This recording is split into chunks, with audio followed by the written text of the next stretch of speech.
Breaking news చూస్తున్నాం. నిజామాబాద్ జిల్లాలో municipal శాఖ రెవెన్యూ అధికారి నరేందర్ అవినీతి భాగోతం బట్టబయలైంది.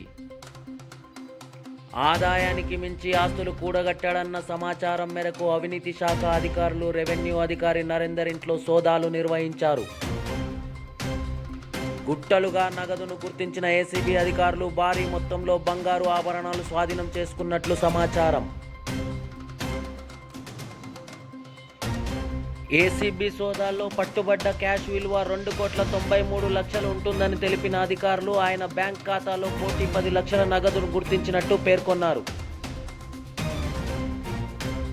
నరేందర్ స్థిర చర ఆస్తుల విలువ మొత్తం 6 కోట్ల పైచిలకు ఉంటుందని అంచనా వేశారు అధికారులు.